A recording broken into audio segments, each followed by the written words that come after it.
I'm going to call tonight's meeting to order. Roll call, please. Mayor Pro Tem Wall. Here. Mayor Matsumoto Wright. Here. Councilmember Murray. Present. Councilmember Payne Donovan. Present. Councilmember Woodard. Here. And both Councilmember Sonmore and Ryan asked to be excused. Move to excuse Councilmembers Sonmore and Ryan. Second. All in favor? Aye. Aye. Aye. All opposed? They are excused. Thank you. So, first thing on our agenda is our city manager's report. Thank you very much, Mayor, Mayor Pro Tem, members of council. Just a couple of things tonight. We're really looking forward to the movies in the park tonight, which is why we're starting early to try to make it over there by the start time. I did want to mention that we did have a break, kind of a crack in the slide at Terrace Creek Park. Notified about that yesterday. Blocked that off with caution tape, and then we're putting a more, should I say this, a more permanent temporary solution to block it off with plywood to make sure no kids get hurt. The slide itself is over 20 years old, so finding a replacement will be difficult, but when our Ken, our parks extraordinaire, gets back from vacation, we're hoping he can find a solution for us that is relatively inexpensive. So just wanted to update you on that. Looking forward to the Tour de Terrace event next weekend, and want to make sure we communicate with our citizens and with everyone about the road closures that will be taking place. So you'll see several of those items coming out over the next week, making sure we get that information out to people. And then the last thing I wanted to mention, council had requested safety training for when council members are in this room, either set up the way we are now around a work session format or up at the dais, and we have got that scheduled for immediately before your meeting on August 3rd. So if there's any council members that won't be able to make it, please let me know, or need to miss that meeting, please let me know. We want to make sure you all get that training and know what to do in the case of an emergency, so everybody's more comfortable. That's all I have. Happy to answer any questions. Does anyone have any? Go ahead. Councilmember Woodard. Pure selfish. Will we be emailed, text, phone call to figure out planning and coordination for Tour de Terrace parade? I presume Councilmember Ryan was successful again, as he seems to always be, to get us cars. So there's some time, location, and all that good stuff. Absolutely, we'll make that happen so we all know where to be. Usually it's, we meet around 6. They want us there by 6, and then they point to where we need to be, and then the cars come later. Yeah. Also, I can't believe that those slides at Terrace Creek Park are over 20 years old, because I remember when they put them in. And they were brand new. I thought, in my mind, they were still pretty new. Yeah. Okay, anyone else? All right, we'll move on to the next item, and that is the review of the interlocal agreement with the Department of Social and Health Services, State of Washington, for respite care with Jeff Betts.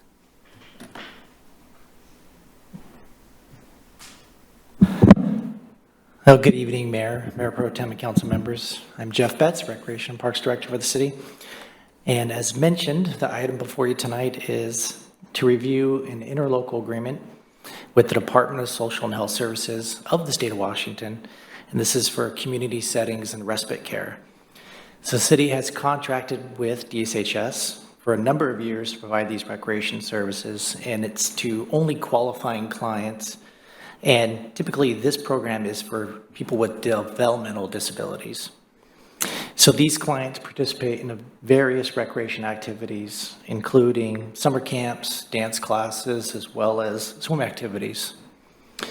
And DSHS reimburses the city for each program attended at the city's actual cost rate that we have in our fee schedule. So the program allows those clients to access all the fun summer activities that everybody else could, but many of those people could not afford those programs. So it's a really good program. It doesn't affect a ton of kids that we have come in, but kind of our philosophy is if there's a handful of kids that get free care, free camp, free activities, then it's worth it. So this new 3-year contract begins on August 1st of this year and would end 3 years from now on July 31st, 2026.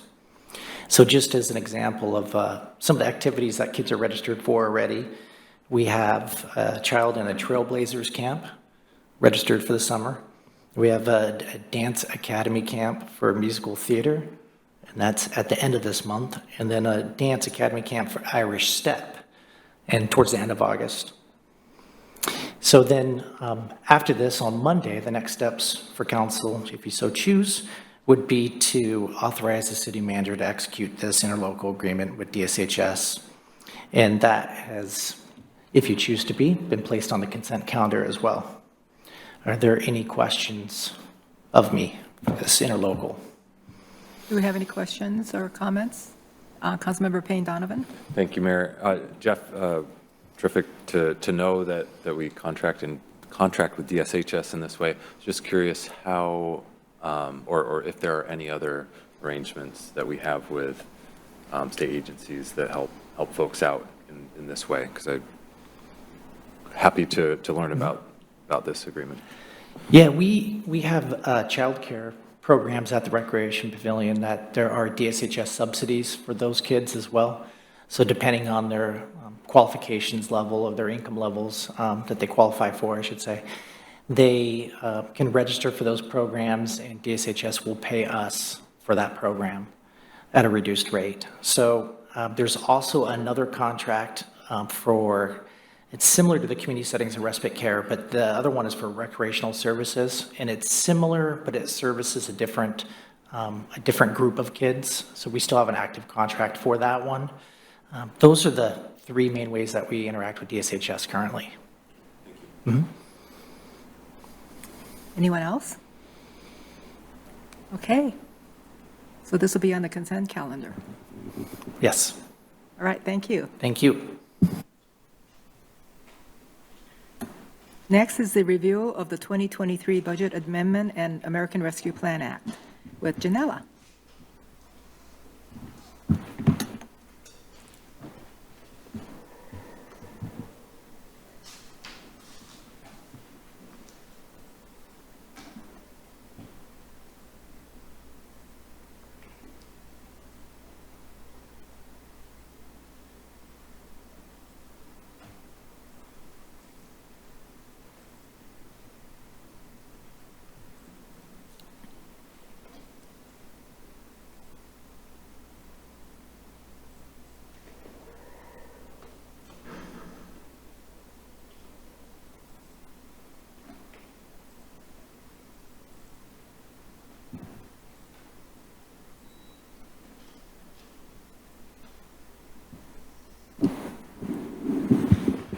Good evening, Mayor Pro Tem, and Council.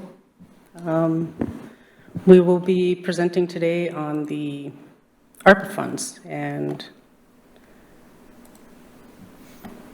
I will take over this part of the presentation for the ARPA funds, and then Janelle will go into the separate budget supplemental that's not part of the ARPA funds discussion.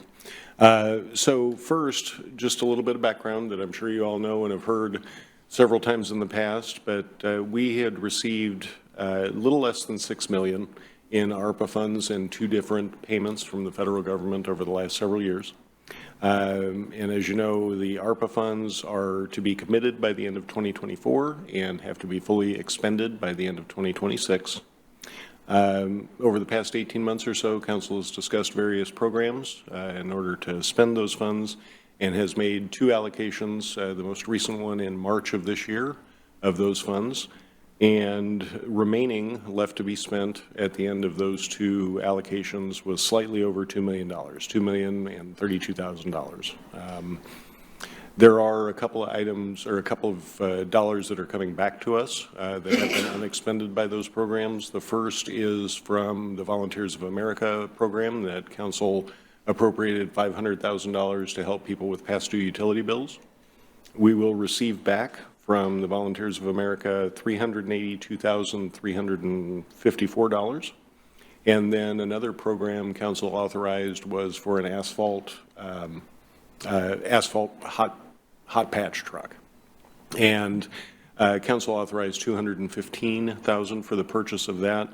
The quote to provide that equipment was slightly less than $160,000. So we saved a significant amount of money there, returning about $55,000, not 500, 55,000 back to the fund total, for a total remaining to be expended at this point of $2,469,779.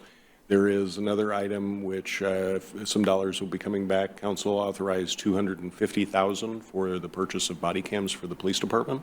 That quote came back in at slightly less than $190,000. So there will be some extra funds here. I got that number today, so that number is not accounted for in the memo, but I do have some recommendations on what to do with anything left over, not knowing the exact number until all of these quotes for the various projects the council has authorized up to this point until they come back. And hopefully they all come back similar to the asphalt patch truck and the body cam. So council reviewed a list of the suggested use for ARPA funds and categorized the items into several different categories: serving those in need, investing in our infrastructure, making our homes affordable, rebuilding our jobs and economy, and embracing our arts, culture, and diversity. And some of the programs you've allocated fit into those categories neatly. Making our homes affordable, council allocated $100,000 for a housing action plan, which we are working on. And a couple other things: rebuilding our jobs and economy, working closely with EASC and with our new Chamber of Commerce, and performing a conditions and market analysis for our community that will drive our economic development strategies going forward. So with those things in mind, there are a couple of items that are recommended after looking at all the various programs and projects that we were taking a look at. Those have been listed for you along with the recommended dollar amount in the memo that preceded this work session. And I can go over those individually, matching our partner Verdant's donation for the swim classes at the Pavilion Pool for $10,000. Software implementation, a lot of those things have to do with community development priorities and streamlining our permitting process.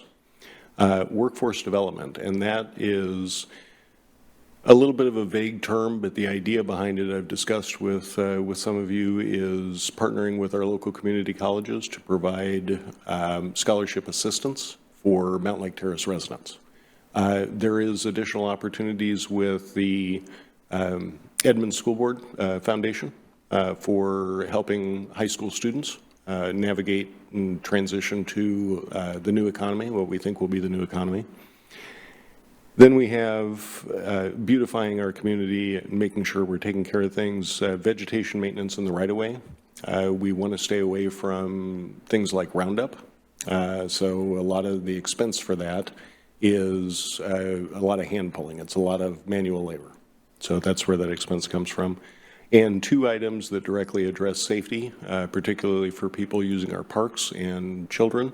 Council earlier authorized dollars for the Safe Routes to School project in the community. And then these two items that are listed here, the beacon upgrades and the curb ramps, are directly adjacent to local parks to make sure that people using our park facilities can walk across the street safely and not be as concerned about vehicles coming past, and the ADA ramps, which are necessary and I think important. The last item under that Public Works fund is the Transportation Master Plan. And not to get too deep in the weeds, the last revision or major look at that was in 2007, from what I understand. And that's an important tool, I think, also for economic development, just because when investors are looking at our community, they need to know what our traffic model looks like, how people will transit throughout and within our community. much more expensive than I thought it would be when we got the quote, which is the reverse of that, the body cams and the asphalt patch truck. And then you have items, many of which you've seen. The library roof and HVAC, I think the last time we talked about that, the estimate for repairing the roof or replacing the roof and a new HVAC system was $750,000.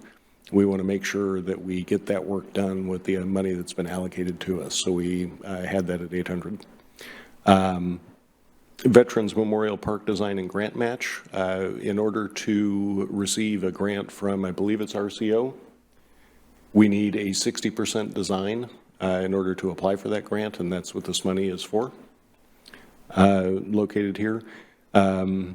The police flooring and cubicle installation, that work, if you've been in the police department lately, the whole center is wide open. We need to replace the cubicles that were in there or put them back with new flooring and a few other things. The redundant fiber to the Recreation Pavilion and Operations Center is going to be important to us in the event of an emergency. So get that work done. And then the Civic Center campus development. That piece of it is for punch list items, closing out permits, and hopefully getting our fountain working. So that's what I have for you. A couple of the other things I wanted to mention, there was a request by council to see what the Main Street Phase 2 project could be completed for and what kind of funding that would take. So finishing the design, we believe that the cost for that would be $360,000. And for the total right-of-way acquisition, we estimate $4.2 million for that project. So those are noted up there. Make sure we did provide council the information that you asked for. They were not included in the recommendation for funding, however. And then lastly, as I mentioned, any of those items that come back to the quote comes in under what we estimated, we would recommend putting those into capital funding for things like the police department roof or those other items which we know will face challenges in the coming years. Several of you had a tour of the Public Works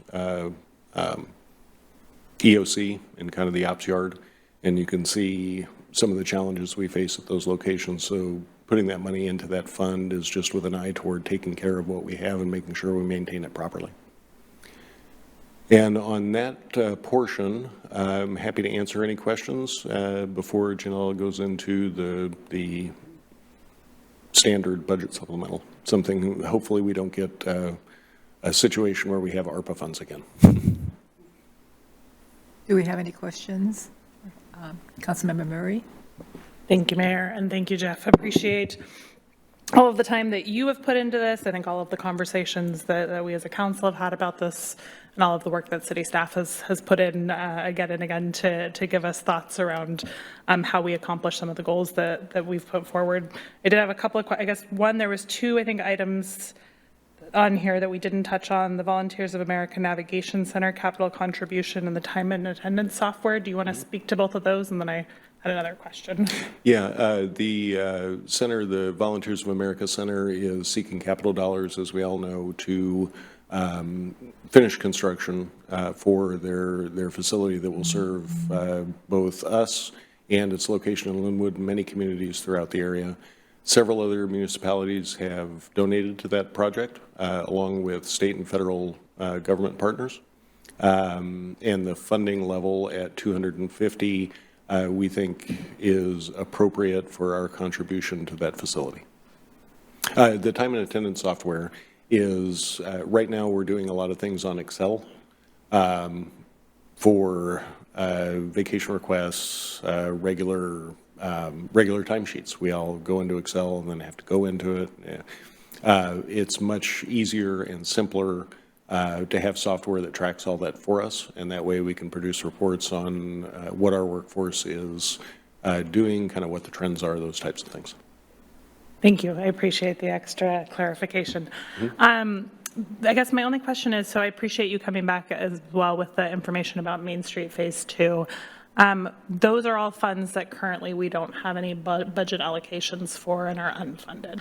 Yes. Okay. Can you just speak to why, because these were staff recommendations did not include that. I guess I would love to hear kind of how that just the conversation around that and ultimately why neither of those were, from the staff's perspective, recommended to move forward. Absolutely. We think that the Main Street program overall and Phase 2 in particular is such an attractive project for other funding partners.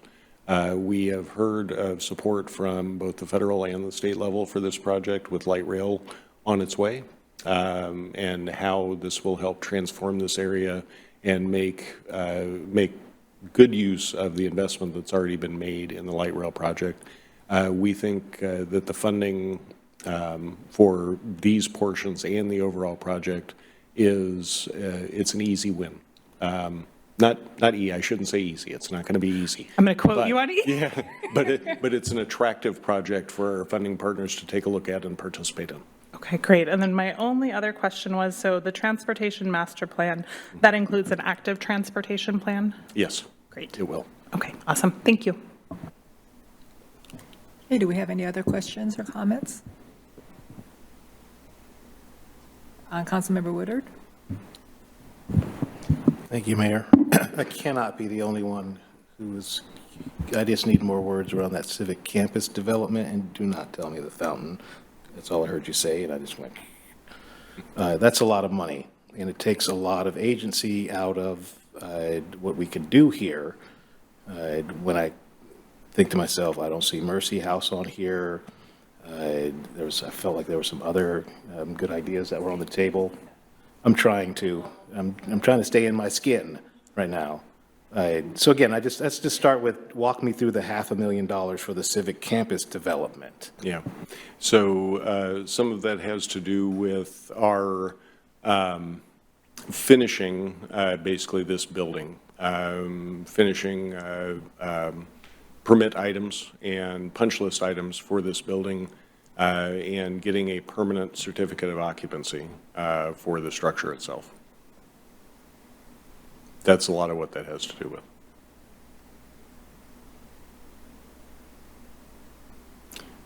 I'm going to let that sit for a minute and see if any other council member has a question about that.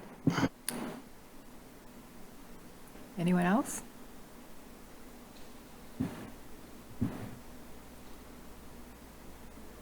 Do you have something? Okay. Mayor Pro Tem Wall? Thank you, Madam Mayor. And yeah, thank you for all the work that's gone into this, and thank you for the great discussion that council has had throughout the last couple of years on this. I'm pleased that we're at a stage where we can close the door on allocating, I guess, and be able to move forward with some great projects. I think, we've all had a lot to say about how we'd like to see these funds used. I am pleased that all of our priorities that we've talked about have been funded. There are certainly things that have not been funded that are important and continue to be important that I'd like to see us continue to focus on, but that can be a discussion for another day with other funds and to deal with in upcoming budget discussions. Bottom line is we've done some and are doing some great things for this community, and certainly appreciate the federal government's allocation of these dollars to allow us to make a lot of great progress in helping those in need, helping address the challenges that were faced due to COVID and a post-COVID environment, trying to understand a new economy, a new way of business, a new lifestyle in a lot of ways, and how we're trying to recover from those challenges that were created. And there's a lot of, anyway, there's still a lot to do, and there's still a lot that we need to keep our eye on.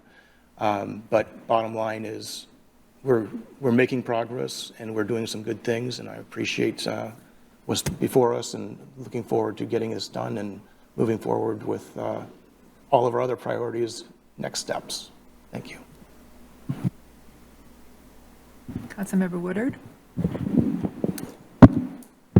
Thank you, Mayor, and thank you, Pro Tem, for that moment. Yeah, let me back up. thank you for this very, very arduous process and task and getting the numbers in front of us and all of that. I'm sorry that's not coming as my first comment. Mostly it's because I feel like we've been at this so long, and this list looks like I, have been staring at these in other ways for a long time, and I just keep thinking to myself, well, how are we going to pay for that anyway? And that's the kind of where I'm like all over the board in my head right now. That said, and in the spirit of other funding mechanisms, I also recall, I'm a parks guy, so I want to walk cautiously here, but are there no other mechanisms for funding anything on this list that we should be factoring in? And again, that was my comment last time about, we know we have projects that are coming in impact fees. Those impact fees are confined to a certain region, although I will say I don't remember the Memorial Park grant match before. I feel like that got reworked a little bit, like it was looser before, but nonetheless, just making sure, and it's not about parks, it's any of these. Are there any other funding streams and mechanisms? And again, in my head, first time perhaps out loud, I also feel like we specifically were charged with behavioral health, and I don't see that language in here anymore, which is fine, but it's just to think that we have an opportunity here to bring not only this VOA neighborhood center online, helpful, but in our own neighborhood, across from one of our key resources, a statement. And I know I would be deeply proud to say I was on a council that gave at least $500,000 in the name of behavioral health, not just prayers and thoughts. And that's not to say what we're doing. $250,000 is a lot. But nonetheless, just thinking, is there any other tweaking in here that we can do with this understanding that as much as you pitch this, there'll be another day to have this conversation. I think you've been probably saying that in different capacities for a long time about other things, and I'd hate to put these on that list when that's a resource that's right in front of us. And what a statement to make to fund both projects being the point.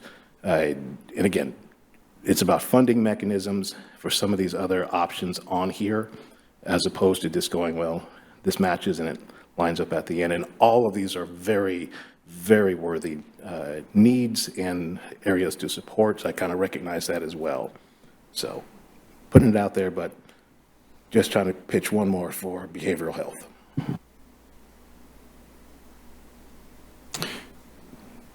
Yeah, I can just follow up. I probably ought to have said more about the Veterans Memorial Park. So the last time you saw this, we had it allocated to Terrace Creek Park. The reason why it switched at this point to Veterans Park is because of the grant opportunity. And we want to be able to leverage those dollars in order to complete a project for the community. That's where the switch came from. So I apologize for not making that clear.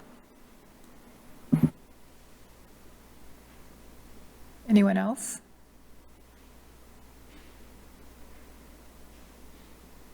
I think that if we really looked at a different list, there'll be a lot more that we can do in the city, like the tour of the Public Works brought up a lot more money that we can spend. So it's an ongoing thing, and we haven't done a lot, in the near recent past. So we're going to have to start doing something. Otherwise, it's going to get more and more expensive. Councilmember Payne Donovan.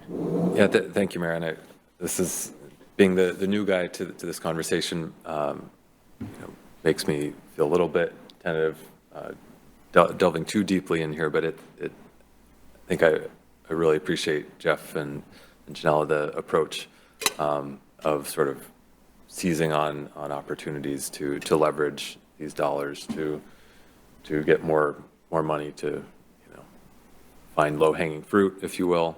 I back Councilmember Woodard up when it comes to requesting that we try to find opportunities for serving the needs of behavioral health, or sort of helping those most vulnerable in our community. So I'm sure you have a much larger list there, but I think both on the infrastructure side and the services side, I think this represents sort of opportunities in front of us, and I also wonder what what the full list of especially service-focused investments might look like. So, thank you. Yeah, and we can absolutely put those together or put that list together for council to take a look at, what the opportunities are. We did consider different service providers for different things. My thinking, won't blame anybody else but me, is these investments would make the biggest impact, the biggest bang for the buck for our community, and take care of facilities that we need to take care of, while also investing in the people that live here. So that was kind of the lens that I looked at allocating these dollars through, is how could we do the most good with the money that we have. Oh, Councilmember Murray? Thank you, Mayor. Because I don't know that I said it explicitly. I had lots of questions, but I appreciate, I know a lot of work has gone into this, and we've had a lot of conversations, and there is a lot of competing needs, I think, to echo what our Mayor Pro Tem said. And there's a lot of things I'd love to see on this list that aren't included on this list, and I know that holds true for each of us, and I think I appreciate and think that staff landed at a good place with their recommendations in trying to balance all of the competing needs in a way that moves the needle on some really important things, and, excited to also think about as we move forward and have budget conversations next budget cycle, because we have this great list of things we know would be valuable now, how we start incorporating some of those into our work. So again, thank you. I appreciate it. Okay. Go ahead, Mayor Pro Tem. Thank you, Madam Mayor. I did want to take a minute to just talk about the behavioral health, because I agree. And as you know, I've talked about this a lot in past discussions and how I'd like to see us addressing that. And I think a couple of challenges that we have is one, we're a small city with limited resources and don't have the ability to deliver the services ourselves. So it's really trying to figure out, how do we connect those in need with the services that are available, and utilizing particularly, the county has, we as a county have supported a levy for mental health services, and so there's 1/10 of every cent or every of your sales tax. That didn't pass, did it? Yeah, that is one program, and then there's also the housing and ARPA that is also playing a role in providing housing for mental health and services that are needed. Anyway, there are a lot of different programs that are out there. The biggest challenge we have, so I appreciate bringing it up, because it is something that we still need to address. And the biggest challenge we have, I believe, as a city with limited resources and ability to provide those services directly, is identifying who in our community is in need. And those who are those vulnerable citizens in a variety, not just behavioral health and mental health, but in any challenging situation, whether it's, and part of it is, the school district has a lot of great information available as to who those families are with children. We have the Cops and Clergy program to help work with our faith community, but there's still a gap, and there's still people, families, individuals that we haven't identified, that we don't know who they are. And I think that's our biggest challenge, is, first of all, and I would have liked to have seen a program, but there isn't a program that we can grab onto utilizing these dollars. So that's why I've kind of let it go at this for now. But I think as a community, that is the challenge that we have. The biggest challenge is identifying those in need and then putting together programs to connect those individuals and families with the services that are out there and available and provided regionally and through the county and through the state. I mean, there are a lot of different programs that are out there that are available. It's just connecting people with the programs. And so I think that is something that I'd like to see us keep on our radar and consider, how do we go about doing that in the future. Councilmember Murray? Thank you, Mayor. To piggyback off what Mayor Pro Tem Wall was mentioning, I do think one of the things I would love to hear more about is before we get to additional budget conversations in the future, one of the things the Edmonds City Council did with some of their ARPA funds was partner with the school district to fund student intervention coordinators at their local elementary schools. And those are staff in the elementary schools to do exactly what you just spoke about, help identify where there are gaps and service needs within our community, at least with those who have elementary school age children, and help to connect them with resources. And so I think that would be great to understand more about that program and how we could ensure, or how we could at least look into whether that's something we could support at a local level here in Mountlake Terrace as well, to help do some of that, both identification and wayfinding for our local folks.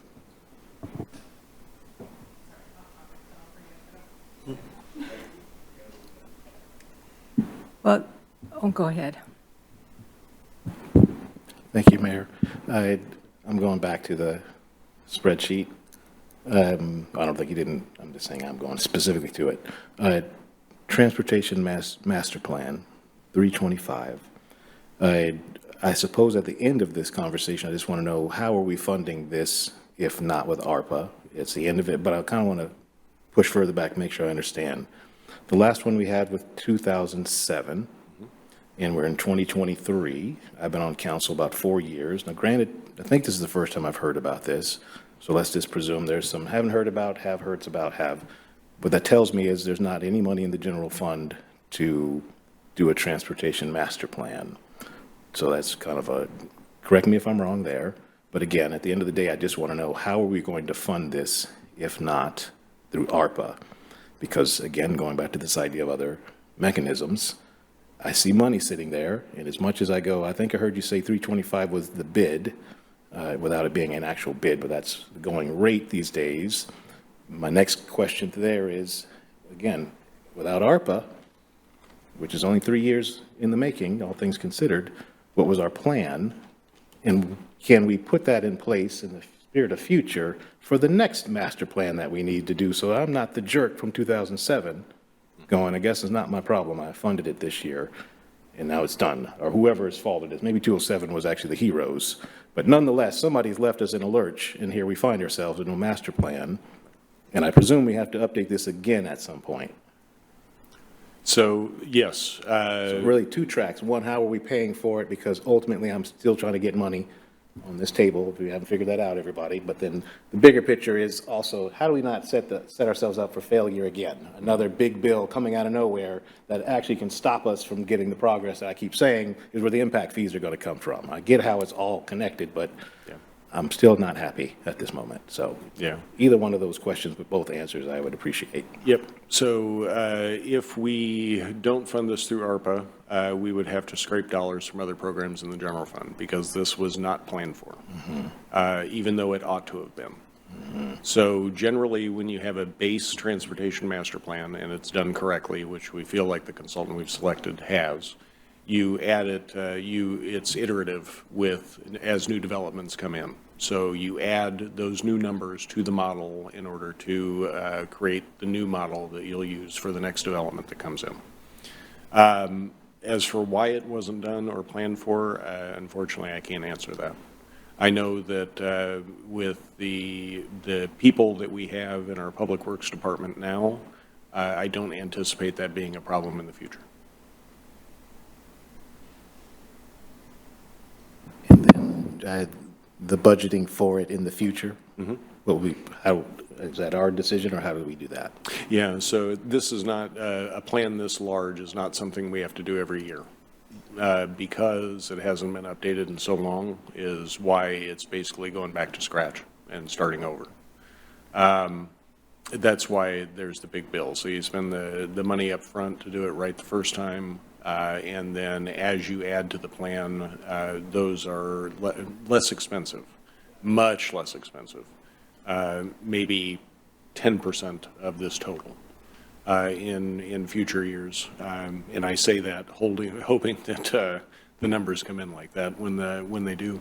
But council also looks at the TIP, the Transportation Improvement Program, every year and reprioritizes projects. So keeping transportation kind of on the front burner and making sure that we're paying attention to that when people are interested in investing in our community, and we can give them the correct data that they need in order to make those investment decisions will impact our economic development efforts to a significant degree. Thank you. So what I got out of that is this giant bill is one-time seed money to get it done right. We promise that we will keep maintaining it to the level that probably the amount won't hit a threshold that has to come to us anyway because we give you a signing authority, and then we won't have this problem again because we're rocking and rolling, which for whatever reason we're not, right? So fair enough. Yeah, that's. And I guess the only third question then is, does it have to be done right now? It should be done. The most impactful time that we can do it is while we're working on the comprehensive plan, the Okay. overall comprehensive plan. Perfect, thank you. Okay, anyone else? Excuse me. All right. Shall we continue on with Janella? Yeah, so I have two ordinances here that'll be approved. The first one that will be approved will be the VOA ordinance. And the reason there's two is because conflict of interest, so. There's the VOA one, that one will be the first one. And the documents behind that, you can see that how many amendments we've had, 28, 25, and then there'll be this new one. And I've highlighted in there for 2023, the funds that will be affected by this for 2023. And then,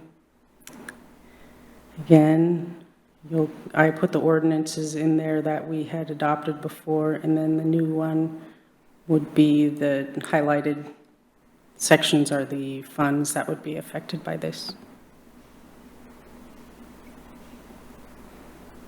And then in the back is the detail behind that. So the reason, the general fund is going to get back $382,354, and $282,000 get transferred to the ARPA fund, and then from the ARPA fund, it's going to go to the capital improvement fund for $250. And then the next ordinance is going to be amended, the budget ordinance by ordinance number, and I put hashes in there because I don't know what that ordinance number will be for the VOA. And again, it has the detail behind that. And again, the hashtags, because that's going to be the one that we're going to do for the VOA. And then the funds that'll be affected by would be A5, Exhibit A5, so you can see the funds. And that's where your street construction fund, your capital improvement fund, ARPA, recreation fund, and the general fund will all be affected. This was a fun little project for me. It's a fun math project. And then again, exhibits B, and then B4, B5 will be this one. The funds that'll be affected again will be the general fund, ARPA, street construction fund, and the capital improvement fund. And then the detail behind that. The software implementation for permitting and workforce development. We'll get the money back, $55,000 less for the truck-mounted asphalt hot box, vegetation maintenance and right-of-way, and the transportation master plan. And then the recreation fund, the $10,000 match will be in aquatics. It's for water safety. The transfers out of ARPA, and the capital improvement plan will have the Veterans Memorial Park, the Civic Campus Development, police flooring, time and attendance, and redundant fiber. I'm really excited about the time and attendance software. We need to get into the 21st century. No more, yeah. No more Excel or PDFs. It will just be routed to approvers. It'll be wonderful. Yeah, so that is what that second ordinance will be. And Exhibit C is 2024. So I just wanted to bring that to your attention of what this, why there are two separate ordinances and that they do follow each other, the math follows, so. Questions? Councilmember Murray? No question. I'll just say thank you. I'm glad you find this fun. And we appreciate, or I appreciate, all of the work that went into this to make sure everything was easy to understand. So thank you for that. You're welcome. Anyone else? Okay. Well, I know that was a lot of hours, so thank you. It was. So what do we do then now? We just, does this get voted on the consent calendar? Oops. I didn't see it. Yes, it Yes. is. Oh, It's on Monday's agenda. okay, good. Just because I didn't see it doesn't mean it's not there. No action. We're not requesting action this evening. So it is the consent calendar. Sorry. So it is on the consent calendar, but we need to remove the VOA one Ordinance, yes. from the consent calendar and vote on that separately on, so that's what, on Monday night, that's what we're going to need to do. That. Yeah, I was going to mention that in your Friday communication, that's how we would separate the two, just to make sure that there's involvement for the things, for all the council members who need to be involved in the other ordinance.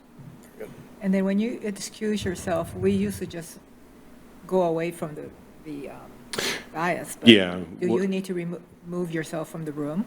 Yeah, I think stepping just back into the hallway would be the most appropriate, and then I can knock on the door and you can come back out. There has been instances where facial expressions have been alleged to affect the vote, so leaving the room is not. What if we promise not to look at it? Different communities, yeah, but still. It's better safe than sorry. All right. Okay, so that'll be for Monday night. Okay. Is that it? Okay. Great, thank you. Next is the review of the municipal code regarding utility discount program, and that's with Janella again. Yes, so this all started with a phone call from a resident that was very upset. She was a senior and she didn't own a home and she rented. And she, was very distraught and upset about the utility bill and how she didn't know how to pay for that. And she brought up her concerns for that. So I decided to open this up to anybody. First, I was going to have it be non-residents. They could rent the place, and that's where they live, and the bill goes to them. But then I thought about it, and I'm like, I'll open it to everybody that is within the low income range, because that's more equitable, I believe. So the last time, in 2006, with ordinance number 2435, section 10, the city of Mountlake Terrace created section 13.05, 375, utility discount for low-income senior and disabled citizens. And then I did some research and I reached out to some cities, and they found that the revenue impact was very minimal compared, and based on an analysis of the residents who qualify for our free garbage program, which is open to everybody, we based it off of that. And Jennifer Jewett ran the numbers and everything and gave that to me, so that's where I got my numbers from. In 2022, we generated about 18.7 million in water, sewer, and stormwater revenues, all combined, and it would be about $6,000, is what I'm thinking it would be. We won't find out until, it's open to everybody. So below is the original, in the memo is the original code, and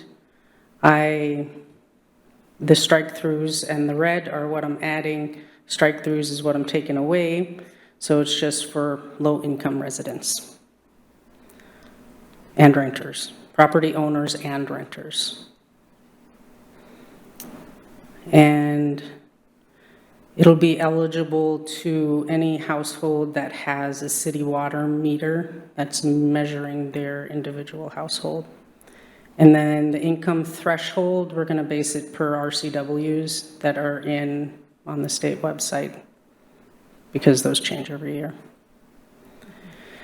And I also put in here in the memo, the different ordinances, the first ordinance that adopted this plan.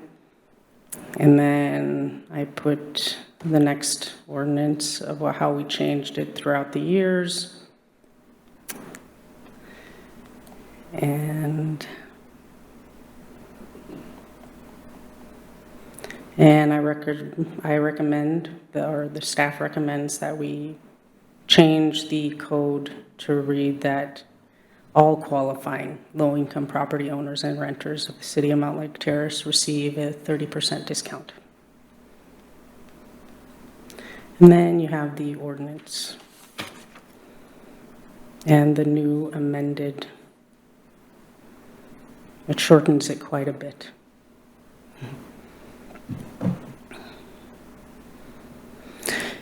So, any questions? Do we have any questions for Councilmember Payne Donovan? Thank you, Mayor. Thank you, Janella, for being so proactive on this. I've got a number of questions. I think first, if you could walk us through and I'm sorry if I'm asking you to sort of repeat anything, but sort of the applicant or application criteria. I'm, in reading through the old code or the existing code and your amendment, I really like the direction you're going, but I have some questions around sort of what the sort of poverty level trigger is, because of I have some concerns that 140% of the federal poverty level is peanuts, really, when it comes to what, in the greater Seattle area, the realities of poverty are. So I guess I'll start with that. Yeah, as you can see in the ordinance, it's per the RCW. I can pull that up if you want. And that's from the state. Yep. Yeah. They just raised it recently, like a year or so ago. Yeah.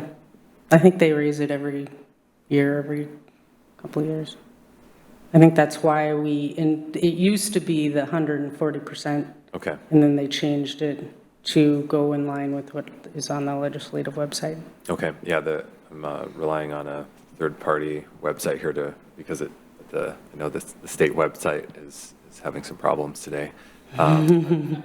Struggling on my day job as well for referencing things. But okay, thank you on that. And then I guess I'll reserve any other questions I have, or I'll hold off on anything else. But I was just curious, because I think you and this resident have really touched on something that's problematic, but this sort of property owner language is, I think pretty wrong-headed, and I'm just wondering if this is a broader question, where else sort of exclusive language like this in the code, where, say, renters or someone who's not a sort of a traditional property owner might be, where there might be disparities in the code out in the future, and happy to do my own homework on that. But I want to commend you, and then, if there are other opportunities for us to do easy fixes on this, I think it would be terrific. Yeah, so we are taking a look at that. One of the reasons this came about, Janella and Jennifer, utility billing, came to me with this issue not long after, I believe it was you mentioned in either a council member or a council meeting, or it might have been your retreat that we held in early May, that looking for opportunities to create equity for renters. So when this came to us, it was like, yeah, that's absolutely something we need to do. We are looking through the code, and as things come up where we find that inequity, where we can address that and make sure that that's done. Once the comprehensive plan is completed, and I know that's a little ways off, but once that's completed, we're going to be looking at rewriting major portions of not only the development code, but the overall municipal code, because that's one of the ways that we implement the vision of that the comprehensive plan gives us, is writing those regulations to implement the comprehensive plan. We'll be looking at that, and we'll be identifying hopefully most of those areas within our code that we can address them at that point. Thank you. I think I'll also take this opportunity to raise the conversation that I think I tried to kickstart when we were discussing the fire district annexation. I hoped then that we could have a conversation around having a sort of a dedicated utility discount account or program within the existing, to the degree we could implement that within our existing staffing levels, et cetera. But I think I'm interested to understand what we can do more on that front. I think utility bills are a pain point for our neighbors and us in many ways. I know you're doing a lot to improve that experience for folks that I think has been probably frustrating on all sides over the last couple of years. So perhaps we can revisit that in a future meeting. But yeah, great work, Janella. So this is mostly for a single family where they have a water meter. And we're going to look into multifamily, like in condominiums and apartments in the future.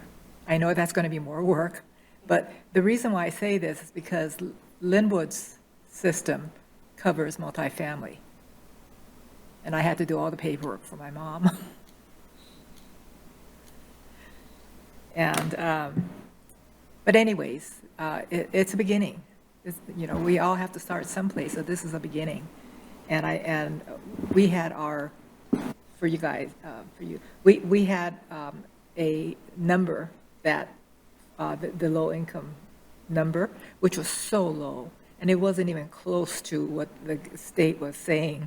And so we upped it to the state. So we got that far. That's step number 1. Now we're at step number 2, and then hopefully we'll get the other steps in the future. Because what I would like to see is, and I don't know if you knew, because I didn't even know, that AARP will do your taxes for free. And they do it right here at our library here. Yeah. And then what I would like to see in the future is for somebody, how we get a staff member or whoever can help, but to do the paperwork for the low-income homeowners to get their property taxes reduced to the senior exemption level, because that's a lot of work. I had to do it for my mother, and that was a lot of work, and you had to really, I had to ask a billion questions myself, and the first time I did it, I had to bring it up to the assessor's office. So it's not easy. And try to get a elderly person who doesn't know how to use a computer or even how to fill out these forms, that is really tough. Guess who has to do it for them? So anyways, So we're just getting started. Thank you. Yes, I did have that thought in mind too, and I've had that question before, so we will be looking into that. Yeah. All right, thank you. Councilmember Woodard. Yeah, I just wanted to applaud you as well for the proaction and follow through. And just, good reminder to all of us how renters are an important fabric of this society and of our community specifically. And I think things like this matter. It's weird to think this loophole was in place this long, but we got it now, so thank you for that. I hear we got other pressing loopholes and lower thresholds. That's kind of funny too, in a sad way. That said, and in the spirit of not just someday, it seems like the third or fourth time, specifically as we were going through your process of the new city manager, where folks were bringing up all these resources for seniors, but not sure if we've been communicating that to the seniors, which this would be the, how are we going to communicate this to them? To the Mayor Pro Tem's point, we don't even know where anybody is. Do we know where these folks are? Is there some way to do that? I don't know. Putting it on the water bill is as effective as we think it is. People don't read it. They're too angry yelling at it. So in that regard, it's like, I hope we have a strategy, but then for resources like you just described, I feel like there were other ones, even just listing, homage is here, in the senior center. I know we have those decisions to make soon as well, but maybe we're leaning towards having the newsletter have a special, if you're not already thinking that, special, senior dedicated theme. The senior section. Yeah, Senior center. something. Yeah, it just seems like we have this great info, but it's, again, getting it to the right people at the right time, preferably before they need it. In crisis, it's a hard time to really remember anything. So just trying to figure out what can we do. But this specifically, if we pass this, which it probably sounds like we will, I hope we have a plan to get the folks who will benefit from this on board. Yeah, we are actually going to put it in the newsletter, and we are going to put it on the utility bills. So, yeah, we're really excited to start reaching out to people and letting them know that this will be available for anybody that falls within these low-income guidelines. Fair enough. I love that. I would add, if it's not on there, like the library, spaces that people occupy, if we need a budget to have, sandwich boards made, maybe one that's right there on the drive in. There's something like that to where it's just like, I appreciate, again, the mechanisms you pointed out, the newsletter, the bill itself, but again, I think people are innocuous. They don't see it. Even when they see it, they don't see it. So just coming up with other ideas, I would think we'd be open to figuring that out. Or helping you fund it, I should say. You figure it out, we'll help you fund it. Who wants to? Councilmember Murray? I'll just say thank you briefly and appreciate that you're looking at ways to make things more equitable, and also acknowledge that things like this reduced displacement, which I know we will talk a lot more about, especially as we get into our housing action plan. I know that's something we've talked about kind of in various ways, more indirectly as a council, and I think continuing to look at our, code in a way that looks to increase equity, but also reduces displacement of current residents as our community changes, I think is incredibly important. And so appreciate that this accomplishes both of those, and just appreciate that you heard our resident, and really looked for solutions that would not only address, their individual concerns, but really concerns that lots of folks probably had who just hadn't made it to us. And so really do appreciate you and your team, Janella. Thank you. You're welcome. All right. So I don't see any other hands going up. Thank you. It's the right thing to do. Thank you. And, you're done. Yes, I'm free. Thank you very much. Next is public comments. Do we have any public comments? Well, we'll hear it from Jennifer. When your name is called, Dale.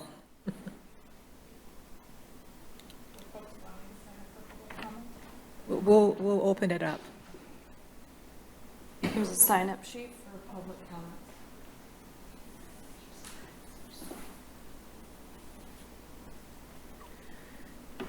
Dale, Jeremiah, are you ready for public? How many minutes does he have?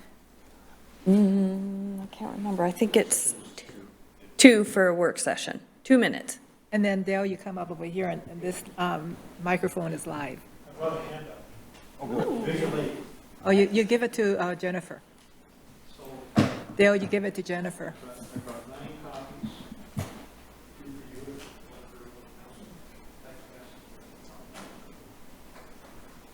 This way, it's easy.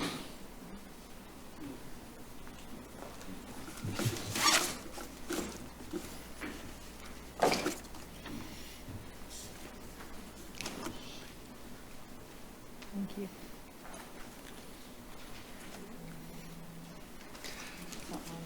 Thank you. My name's Dale Jeremiah, and I live at 7106 230th Street Southwest in the Carmel of southwestern Snohomish County.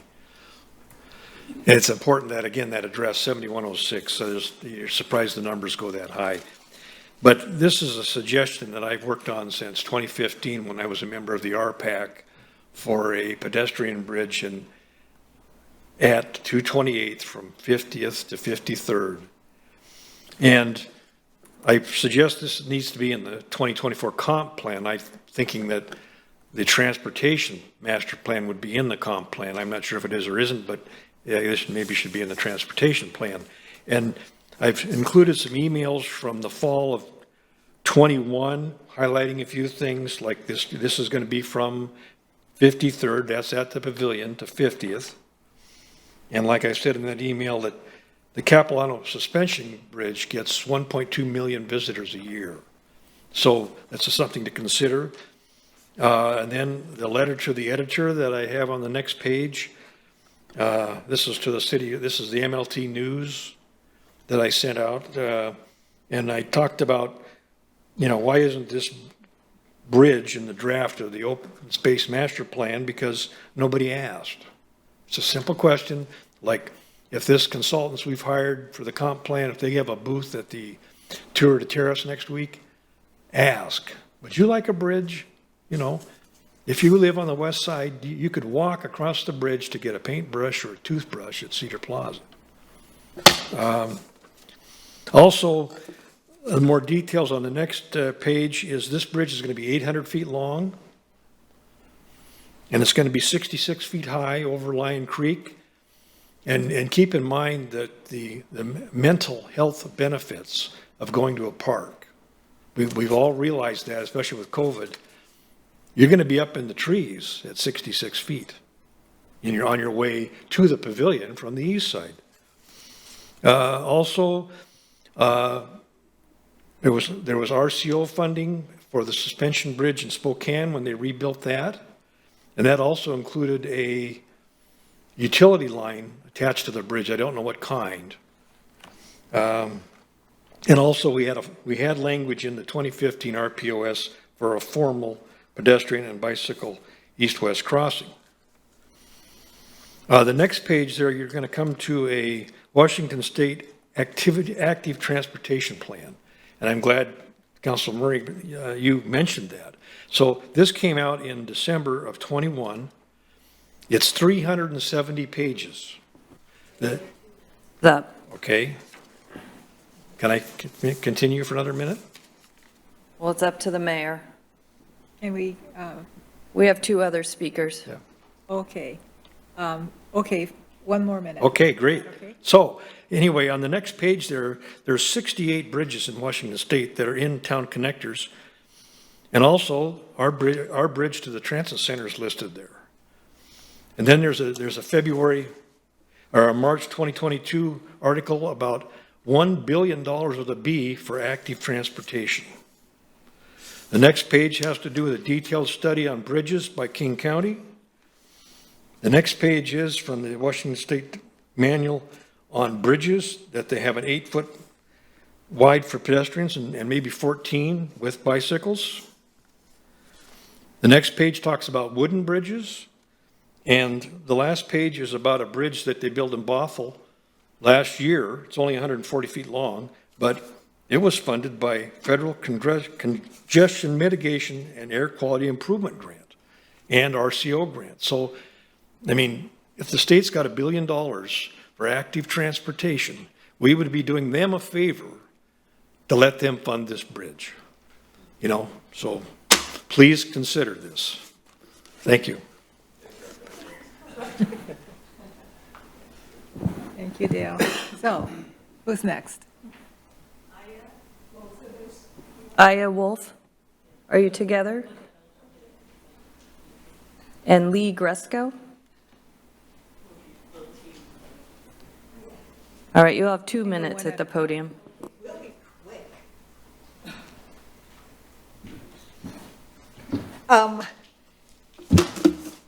When we early on were planning for our town center and our wonderful, wonderful, beautiful city hall complex, I don't remember when that was, but citizen input was being solicited frequently, and the whiteboards and the yellow sticky notes about what we wanted.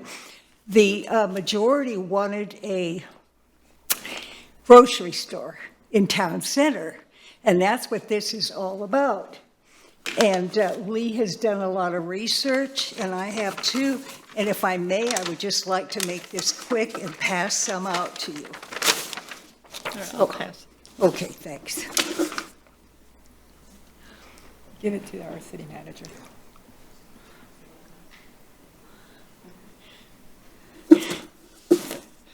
You want to talk about the field trip and the size of the... Well, so we went on a little field trip yesterday downtown Seattle to see what grocery stores in apartment buildings look like, just in case that was something y'all might be thinking about. And we don't know what you're thinking about because we haven't heard anything. So it's like blank slates here, and we're just starting with whatever we think is already out there and what is likely to happen if there is going to be a grocery store, which I think you saw, if you read the Mountlake Terrace News, the comments, when that picture went up about the new building that's going over there in Rogers, 10 of the comments were about grocery store. And that's not all the people in Mountlake Terrace who probably even read that news. Mm-hmm. So we know people want a grocery store back. We need food. We're a food desert right now. We've got 2,000 some new people and no place for them to shop. That could help the revenue in this city. So that's kind of what we're all about, and we're going to hang in here until we know it's going to be built. I have some pictures. Yes. They're small. They're very cute and handy little postcard things of the two places. One was Whole Foods on Madison and Broadway. Give it to our city manager. And the other is the PCC and Green Lake. There should be 8 of each. And So we were pretty impressed with Green Lake, especially because it's in such a nice little area, and they've done such a wonderful place with small businesses throughout this whole walkable area. very small shops, boutique-ish, kind of, Yeah, really very, nice. very cute. Yeah. And outside sitting and people around, and it's our fantasy. It's what we hope will happen. So Yeah, so why wouldn't with this, I'll try to be nice, this large, dark building that was posted, sign out there, it's what, how many feet or stories? Your 2 minutes are up. Huh? 2 minutes are up? Okay. Oh, anyway, So we're sharing time? One can do the 2 minutes and the other can do their 2 minutes. we'll be fast. Is that okay? Okay, Yeah. okay. So, We're almost done. you know, it looks from the illustration that there would be retail space on the bottom. Yeah. That seems to be the trend. And I'm pitching for Trader Joe's, giving it a lot of thought. Its footprint is smaller than the average store, but it has a really nice, eclectic, fresh selection of food. And my grandkids love it. You know, it's just grab and go, and it's ideal for commuters, which we expect to have a lot more of. Yeah, and we want to have food available in whatever kind of place is finally decided, where You can get grab and go, or you can just get ingredients if you have time to cook. And I think a lot of new people are moving in, and then they have dogs, and dogs got to eat. So, here goes a pet store, I guess. So, yeah, we're hoping that you're thinking about that, and how will we know that you are? I'll talk to you later. You are? Thank you. Okay, and if there's anything we can do to help in researching or whatever, we're happy to do that. Yeah. Thank you. All right, thank you. Anyone else? Is there anyone out in the Zoom world? Sorry.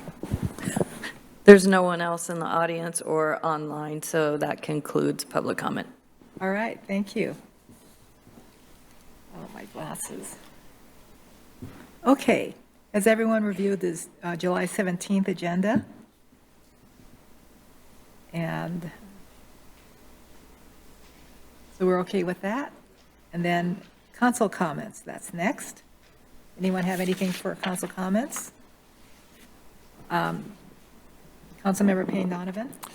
Thank you, Madam Mayor. I would, since we've had, relatively robust public comment tonight with some, I think, personally exciting and important testimony, I think both of these concepts are things that our planning commission should hear about. So for those here and out in the Zoom world, I think, as a former planning commissioner, I would recommend that our commenters also have a chat with our planning commissioners as well. All right, anyone else? Councilmember Murray? Thank you, Mayor. I'll be quick, but I just want to say thank you. As somebody who really gets excited about civic engagement, it's really nice to have community members here sharing their thoughts and ideas for our community, particularly when you've done it in such a thoughtful and in-depth way. And so just really, really appreciate you being here. And I think we as a council talk about we want that input and engagement. And so just grateful you all took the time to care about our community and come in and share your ideas with us. Anyone else? So I have a few things. First of all, I'll just go with the, some of the cities have their whole staff trained for Narcan, for opioid overdose or any kind of overdose. Other cities, this was at our mayor's meeting, and other cities are worried about the pushback if something goes wrong. So I don't know what we're going to do with our city, but, and I have a Narcan from when I was on the health district. However, it doesn't do any good sitting in my closet. It's got to be with me. But it's something that I was thinking about because, we may not have a noticeable problem here. They're probably all hidden out there, but we probably do have a problem. But if we do see anything, it would be nice to have something. And if they come into City Hall, do we have any to administer if they were in trouble? So just something that I'm bringing up because Snohomish has, everyone has been taught how to use it and have a supply, but others are worried if they do that, what's their liabilities? I have to say that our new city manager does things fast. So it's, and so I saw things on social media. I let him know, and within minutes or a few hours, it's done. And I just want to mention that to the people out there. And the Terrace Creek slide is one of them, because I didn't want any kids to get hurt on that before we got to it. So And also on social media, I saw somebody ask about the Tour de Terrace parade on 56 and the potholes that are there. Unfortunately, I don't think we're going to get around to fixing those yet because we still don't have our asphalt machine. I thought that we did. But we'll have it fixed by next year's Tour de Terrace parade. And that's all for tonight. Anyone else? Councilmember Woodard. Thank you, Mayor. Only because you brought up Tour de Terrace, just, I think, as a council, saying thank you to our residents who are signing up to volunteer. That is awesome. And that there are more shifts available. So just wanted to let you all know we see that and we see you. So we appreciate you. Oh, and also, we probably should say that Tour de Terrace is next Friday night? Next Friday night well, we have to be there by 6, but I think it's 6:30 start. Yeah, the parade is between 6:45 and 7. Oh, okay, 6:45. And just taking the opportunity, we'll have a city booth there, and members of the leadership team here at the city will be volunteering for different shifts. We have a couple of different projects we'd love to talk to you about, so stop by and see us. Was that what you were going to talk about? Okay. All right. Anyone else? If not, I'll adjourn the meeting. Thank you. Recording. Every time, Steve, every time.